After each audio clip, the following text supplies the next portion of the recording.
मतलब ये बिल्कुल नहीं है कि आप संसद में सवाल उठाने, भाषण देने, पारदर्शिता भी कहीं न कहीं आएगी। बहुत शुक्रिया अवनीश तमाम जानकारी देने के लिए। बढ़ते आगे, लखनऊ से बड़ी खबर आपको बता दें, लोकसभा चुनाव को लेकर बड़ी खबर सामने आ रही है।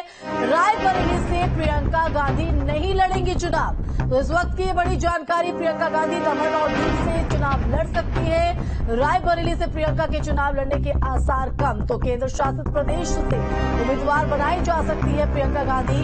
कांग्रेस शीर्ष नेतृत्व ने डाटा इकट्ठा करने के निर्देश दिए हैं। प्रियंका राहुल गांधी की सीट अभी तक तय नहीं हुई है। इस बीच ये बड़ी जानकारी आपको बता दें कि प्रियंका गांधी दमन दीव से लड़ सकती है चुनाव। तो लोकसभा चुनावों के ऐलान से पहले सियासी हलचल लगातार तेज है और ऐसे में अब ये बात सामने आ रही है कि कांग्रेस की सीनियर नेता प्रियंका गांधी यूपी की रायबरेली सीट से नहीं बल्कि दमनदीव सीट से चुनावी मैदान में उतर सकती है, जिसका दावा खुद दमनदीव के कांग्रेस अध्यक्ष ने किया है। तो ये बड़ी जानकारी आपको बता रहे हैं। तो दमनदीव में बीजेपी की मौजूदगी के बारे में बात की जाए तो बीजेपी ने दमनदीव लोकसभा सीट से लगातार चौथी बार उम्मीदवार के तौर पर मौजूदा सांसद लालू भाई पटेल के नाम का ऐलान किया और ऐसे में सीट से कांग्रेस सबसे बड़े चेहरे प्रियंका गांधी को रण में उतार सकती है। तो ये बड़ी जानकारी आपको बता रहे, रायबरेली से प्रियंका के चुनाव लड़ने के आसार कम है। संवाददाता निखिल हमारे साथ लाइव जुड़ी है। निखिल, रायबरेली से लगातार प्रियंका गांधी का नाम सामने आ रहा था, लेकिन अब चुनावी ऐलान से पहले एक बड़ा फेरबदल, रायबरेली से प्रियंका गांधी नहीं लड़ेंगी चुनाव।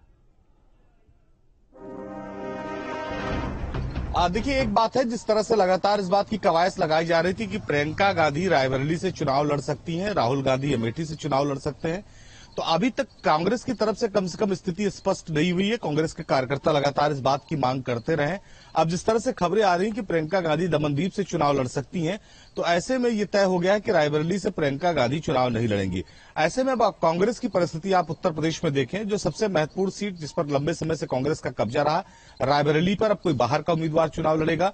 अमेठी में अगर हम बात करें तो राहुल गांधी पहले ही चुनाव हार चुके हैं और स्मृति ईरानी को इस बार भारतीय जनता पार्टी ने दोबारा प्रत्याशी बनाया है। तो कांग्रेस के लिए एक बड़ा मुश्किल भरा सफर कम से कम उत्तर प्रदेश में है और ये बहुत बात स्पष्ट है कि उत्तर प्रदेश में चुनाव ही इस बात को तय करता है कि देश की गद्दी पर कौन बैठेगा, कौन जो है वो जो केंद्र की सरकार में बैठेगा। तो ऐसे में प्रियंका गांधी का उत्तर प्रदेश से चुनाव न लड़ना और राहुल गांधी का चुनाव पिछली बार हार जाना, इस बार अभी तक उम्मीदवार न तय किए जाना, कांग्रेस के खेमे में एक बड़ी निराशा पैदा करेगा।